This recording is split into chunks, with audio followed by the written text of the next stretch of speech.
What is up, fishing world? Trevor Wagner coming back at you again today.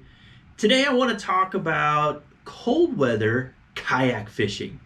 Man, I love going out in late fall, through winter when I can, early spring, to go catch me some bass.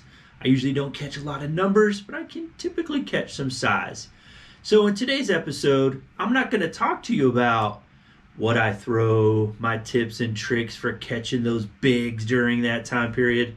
Nah, today I want to talk to you about keeping you safe.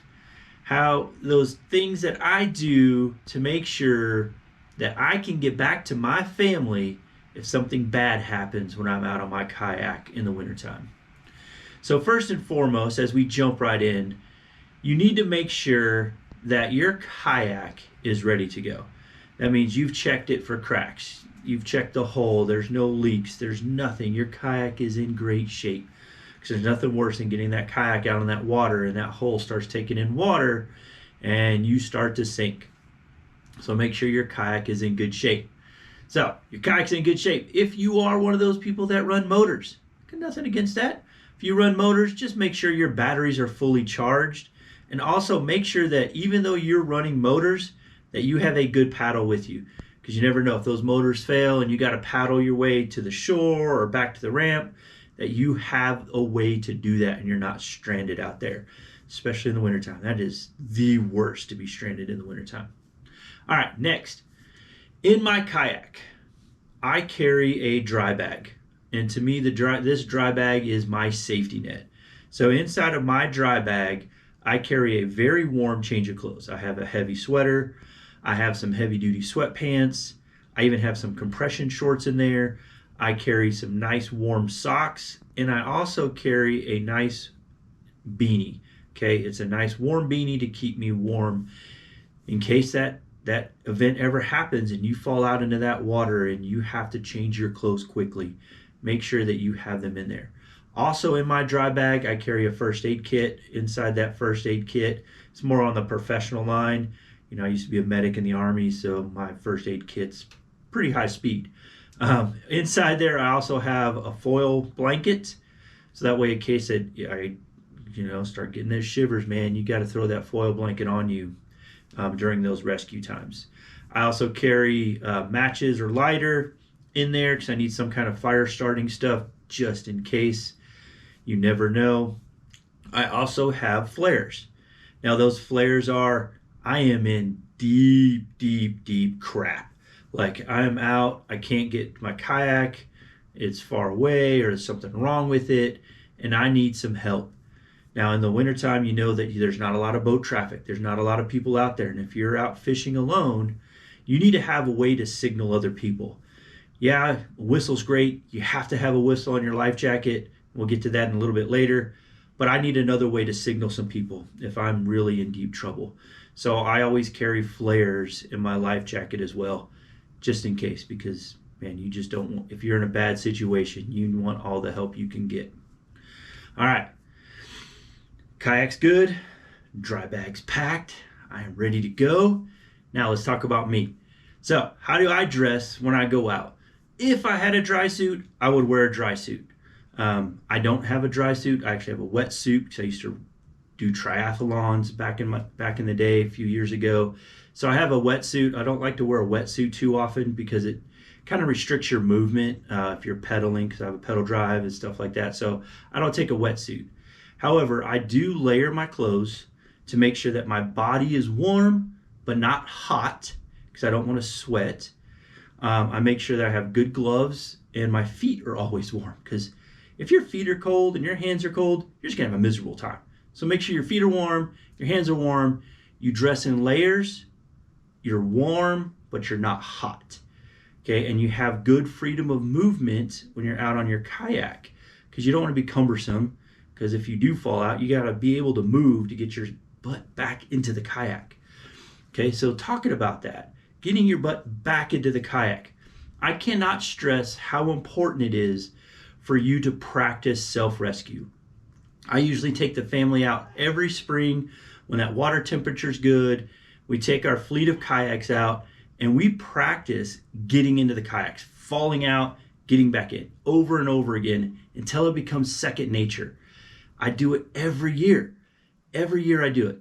Now, I also try to take all of my cockpit of my kayak with all of my electronics, my forward-facing sonar, everything I have, I try to keep that set up and practice rescuing myself into my kayak around all that stuff.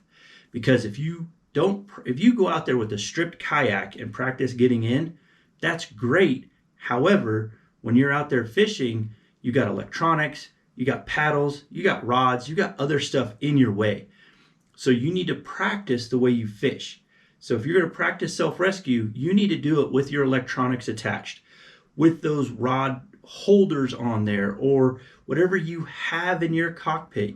When you fish, you need to have that in there to practice getting in the kayak. And you need to do it over and over and over again till you could do it blindfolded. You could do it without thinking about it. Because let me tell you, if you've never jumped into or fallen into water temperatures that are 40 degrees or below, your body and your mind, it goes nuts. It like shuts down. You can't think straight. You're kind of in a little bit of shock and panic at first. And you need muscle memory to get you back into that kayak so you could get to the shore, you could get back to safety, and get to where you're not going to get hypothermia. So I cannot stress enough how important it is to practice self-rescue in your kayak. All right, so you've practiced self-rescue, you're dressed, you got everything ready to go. The last thing I want to talk about, and I shouldn't even have to mention it, because if you don't, well, you shouldn't be kayak fishing anyways.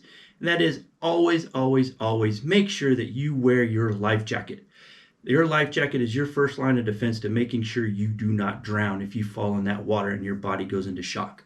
So make sure you have a good Coast Guard approved life jacket. Make sure you have your whistle attached. And I know some people carry a knife on there in case you got those lines tangled around you and you've fallen out and you need to cut those lines away. You have that as well. Now, the last thing I want to mention, this might be the most important piece of all of this. Some of you may have heard this term before, but in the wintertime and those cold weather days, you need to make sure that you have a float plan. You tell somebody. I tell my wife where I'm launching, what time I'm launching, the time I plan to get off the water, and all of that information. She has my float plan. Inside of my kayak, I actually have a sticker in there too that has my phone number, my name, if found, contact this person. If you can't get an answer, you contact my wife. That information is on there just in case. Guys, you never know when you're out on that water what can happen. I know we try to tell you that, oh, it's not a matter if you fall out of kayak, it's a matter of when. Just put yourself into the best safety conscious mindset when you're out on that water. Think of those worst case scenarios and eliminate all of those things, all of the factors that can stop you from getting back to your family. There is no fish out there that is worth more than your life. So take care of yourself, take care of your kayak, make sure you get back to your family, and if you get out there, catch some fish, right? Wintertime's a great time to go out there and catch those little bit larger fish, a little bit larger bass than you normally catch. Okay, again, you might not catch numbers, but you can catch size.